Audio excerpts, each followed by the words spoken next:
Hey everybody, welcome back to Tomcat's Corner. My wife was listening to me make these videos and she said I need to put more pep in my talk. So if I get really excited now when we see some actions happen, that's because she said I don't talk like you don't talk like this. She says you're not that serious, and so but I'm not going to get all excited and stuff, guys. Sorry, it's not going to happen. This is the way these things are going to sound. So if they're monotone and boring to you, then I apologize. It's not my I'm not going to get all bunch of inflections here. Anyway, okay, we pick up with the next action cycle. Our next video here is for action cycle. Wrong screen. Hold on. Action cycle 3. Okay, still in game turn 1. This is just after the Ally or the Soviet units just attacked. The cool thing is I've got a log file here. This little blue button here tells me that it's a log file. We saved this as a play-by-play. Which is cool with Vassal. You can play by email, basically make a log file, send it to someone. They can run through your log file and see what you did, and then they can do their turn and send you back a log file. So you don't have to play in real time. You can play by email or whatever. We always just drop our files in a Dropbox, and then the other player gets the file and does their turn when they're able to. So cool, we got a log file here. We can go through it. Sometimes when as our game progresses, there were days that on a weekend day that we were able to play face to face, via Discord. So we actually went through full turns. So I might have a video that encompasses a whole turn, not just action cycles, but full 6-turn action segments. Maybe even multiple turns. So anyway, those will be in the future here, but for right now we do have a log file, and this is kind of cool because I can show you guys step by step what I did. So when I click this, it's going to say we do some texting to each other within the game of what we're doing, and it records up here. So I am choosing subs, so when we bring up the turn track and I click the blue button again, boom, you're going to see my little sub marker jump up into the third action segment here of the game. So I'm going to close that because we don't need to see that anymore for right now. But then we continue and go boom, and it's going to start jumping around the map to the unit that I'm controlling at the moment. And it turns out it's going to be the Mount Rivers right here because it's bordered in red. And that is the first sub that I've selected. And just to scroll over, you can see she's already moved from one space to the, I'll click backwards. Okay, so basically she moved north and from 2923 into 3022. So Mont Rivers moves 1, 2, 3. She has a speed of 3. That little number 3 in the upper left-hand corner of her counter tells you the speed of that base.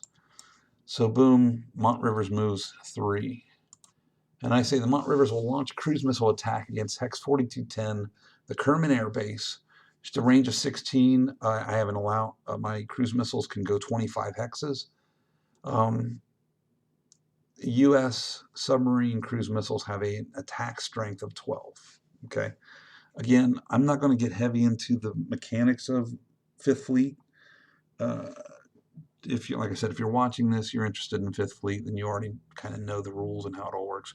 I'll get into it a little bit, but I'm not going to make this a teaching video for the sake of learning how to play Fifth Fleet.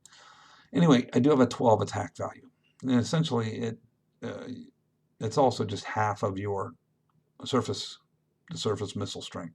So the Mont Rivers, just real quick, I guess I am teaching here. To explain the counters, we got a 3 speed, upper left, 3. The defense value of the sub is 7, which means if she takes a hit, you either have to do half damage of 4 to cause this sub damage. So an attack would have to have 4 points of strength of damage in its attack to harm the Mont Rivers, or 7 to kill it. So like the aircraft, our counters can flip. I'm going to flip it real quick to show you. Boom, that's the damage side of the Mount Rivers. So if someone attacked my sub and they did 4 points of damage, I'd flip it. If they did 7, it's pulled from the board, and that counter is, of course, destroyed.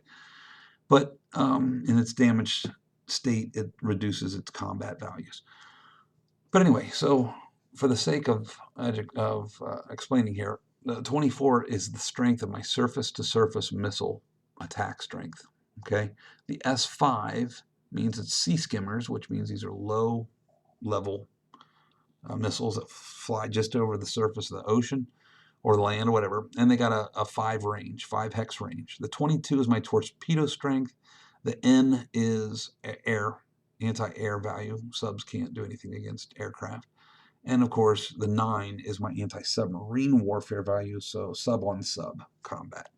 Got a strong, the US subs are really strong on their ASW. So anyway, she moved 3, and now I'm going to perform a cruise missile strike against Kerman. It says here, Kerman is up here.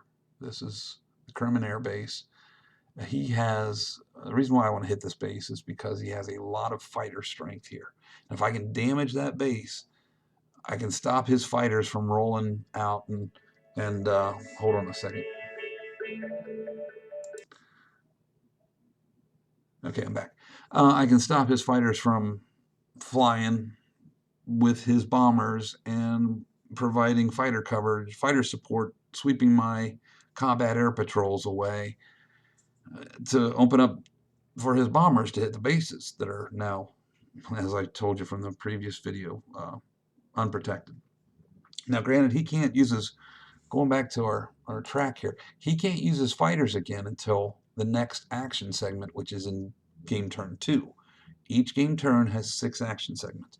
Game turn 2, he can't use his fighters again until then. So I don't have to worry about fighters yet, but if I hit his base in the morning turn, I can stop him from flying in the next 2 turns. So that makes sense, because you can't launch anything out of a base that's damaged. So anyway, here we go. I want to attack his base. So I have a -1 to my die roll for your cap. He has a cap that has an 11 air-to-air value, which reduces my combat strength by 1 point on my die roll, because my cruise missiles now have to, he's got combat air patrol, so they can blow the cruise missiles out of the air before they get to the base and hit, either break open with little bomblets to blow up aircraft, or slam into the facility itself and damage the airbase. So we continue here. There's no defense roll, so he does not. There's no roll made for his defense units. It's just a -1 modifier to my attack for this particular kind of attack. Sometimes there is a defense roll. We'll get into that with other types of units, but for cruise missiles, there is no defense roll.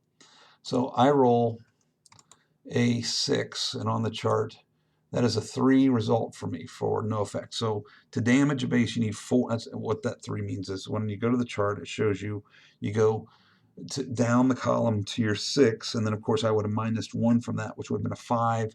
I would have gone over that. Well, let's just show you. I guess we are learning, right? We go down the attack column here to 6, which takes it up to 5 for the -1 to the attack because of his defense. My attack strength, my combat value was 12, so I go over here in the 10 to 13 column. The result is a 3. Okay? To hit a base, 3 or less does no damage. To do damage 1 to a base, I would need a 4 to 7.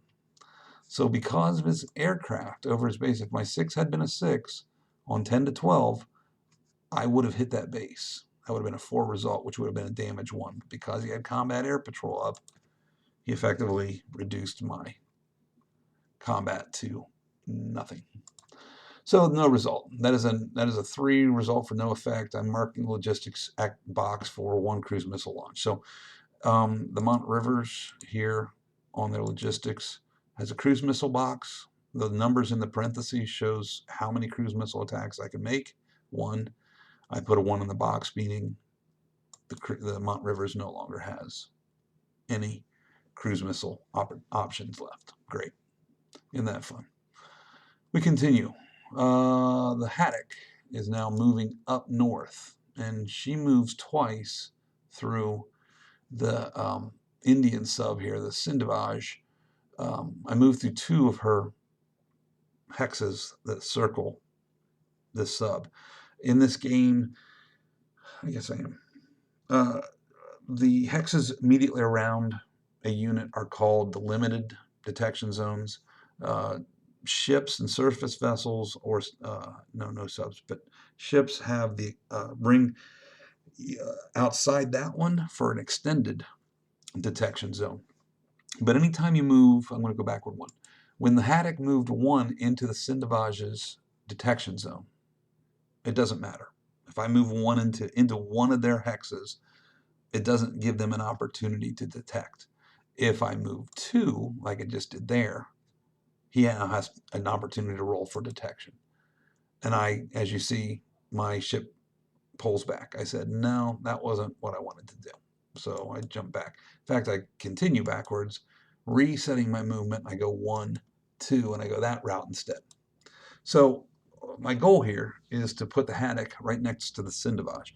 We can't, because I moved into one hex, he can't detect me. I'm still not there to be seen. But when we get to our next play sequence in the activity cycle, when we get to local detection phase of the next activity cycle, which is in game turn 2, any units that are side by side now can try and detect one another. So I've got a 6 and he's got a 4.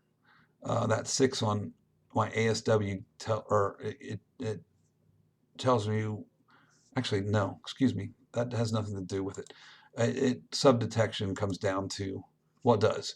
With a 4, he can't make, you need at least a 6 to try and detect a sub around you. That 6 can be a combination. You could have 2 units that make up 6, and those 2 units can then try and detect something around them. But because his Cindevage has a 4, he won't be able to detect me at all unless I do something like attack him.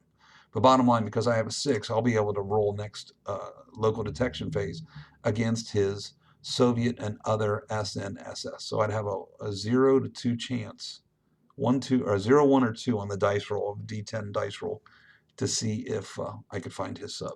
Also to note in this game, zeros on the D10 are zeros. They're not 10s. Anyway, so the Haddock moves into that position to hopefully find the Cindevage here soon. You'll notice I didn't go further. I didn't go into the light blue waters. Nuclear subs in the light blue water terrain is considered, what's it considered? It's considered, the light blue is shallow hexes, and submarines in shallow waters become easier to detect, at least for nukes. For whatever reason, diesel boats, which is the SSs, they don't have a problem like that, but the nukes do. So I didn't move my nukes into the shallow water, my nuke boat. Isn't that exciting? Let's get some inflection going here. Okay, so the next boat. We're doing some Pakistanis. The Pakistani diesel boats are moving away from their shoreline. You're just going to see me moving them out. They are slow boats, 2s and 1s speeds, but good torpedo strength. So if I can get them close to his, as a pack, get them close to his subs, they can potentially be a threat. Okay, the Turbulent starts moving. She's moving back towards Roskarma. I've got a task force here that I know where she's at. If I can get close enough to her, I can launch that 16 surface-to-surface missile strength at a range of 2. So if I can get within 2 hexes of that port, or they're not in port, but that location, I can attack those boats. The Casablanca now is starting to move up out of Djibouti here. It's a French nuclear sub. You're going to see her moving south. Let me go back one. My Albany comes out of Diego. So 1, 2, comes out of Diego Garcia to find this diesel boat that the Russians have out here by the Chagos Archipelago, the Syomga. I can tell you right now, subs are great at finding surface units. And once surface units are found, the subs can attack them with some great torpedo strength, and it can be devastating. But what's worse is a sub can find surface units and not be found itself, And those detected surface units then become easy prey for air units. So it's to have subs around, especially ships, all these amphibious boats. You can see all these N's along the bottom. That means they have no anti-sub value, which means they're not built to take on submarines, which is kind of crazy for a Tarawa. They've got helicopters. I don't understand that. But anyway, those amphibs have no. I got 2 cap markers in there too. That's weird. Those amphibs have no anti-submarine value, so I don't want them to be found, so his bombers can't come out and attack them, and I don't want them to be torpedoed, so my Albany is moving into position to hopefully find this Siamga. Can't do it now, again, because, like I said, only moved 1 space. His ASW strength is not strong enough for him to find me.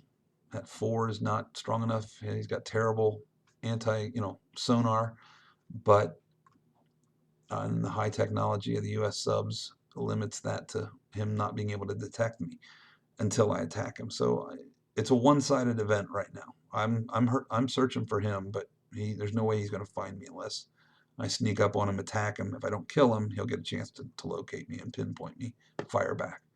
Anyway, we continue. We're seeing the Key West move. Key West moved, didn't move far. It's kind of staying in position here to kind of ride as a picket line against these subs in the Maldives, these Soviet subs in the Maldives, with my 2 task groups here.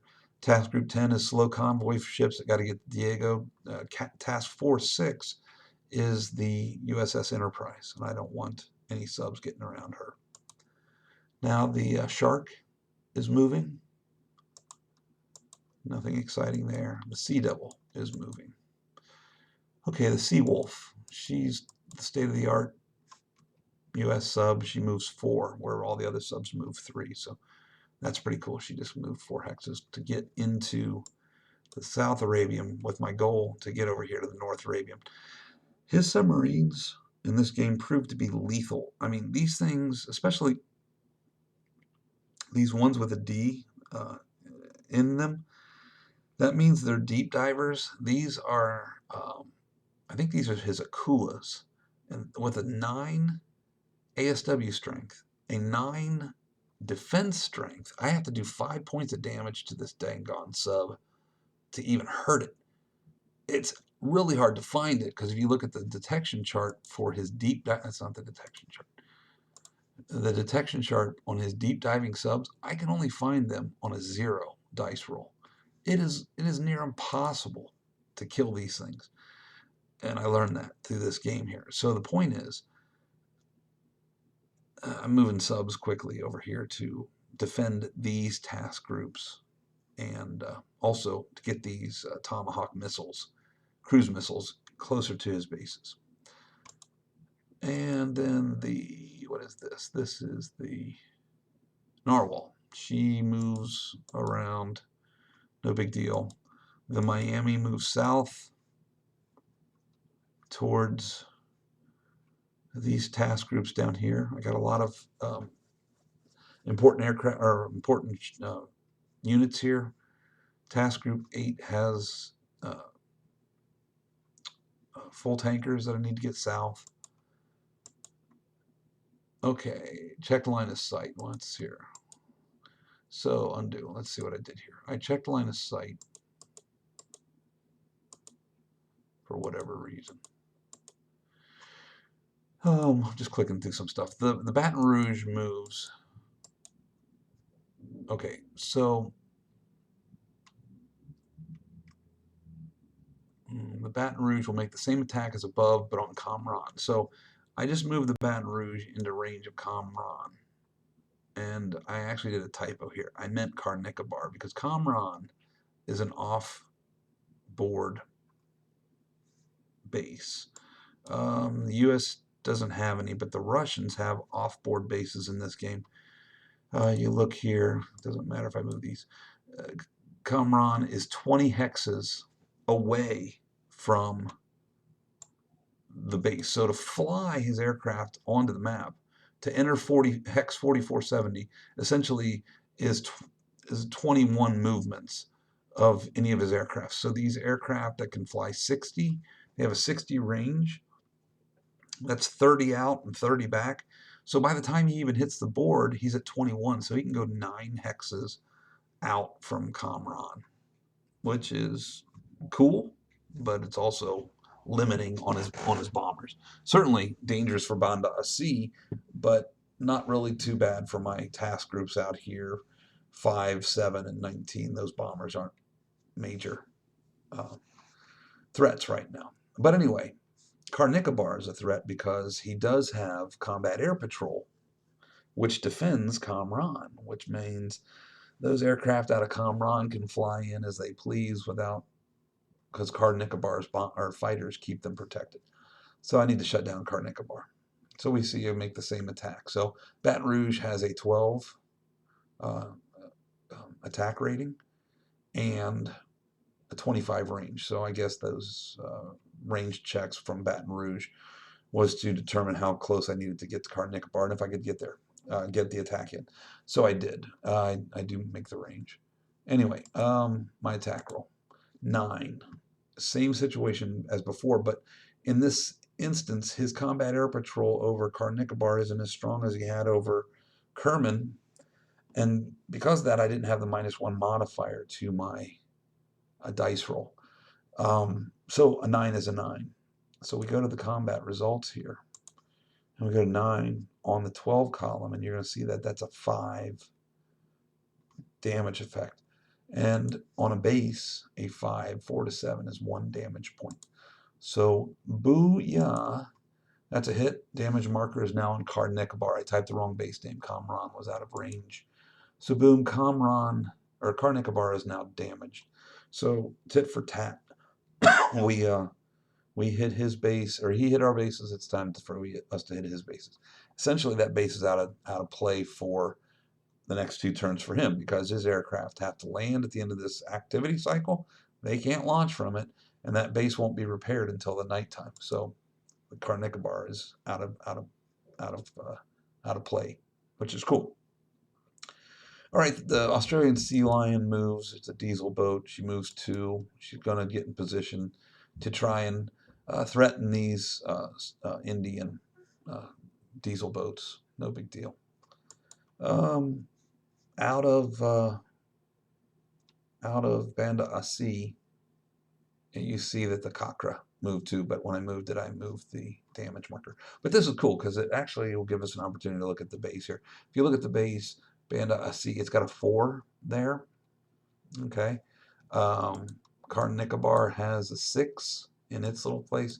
The number there represents the anti-air, close anti-air value. So if any bombers fly over it, I've got a 4 attack value on that base. So as the bombers fly over, I can make a roll on the CRT, which I'll show you real quick what happens. So I got a 4, which is column 4 on my combat value. So Banda SC has a 4.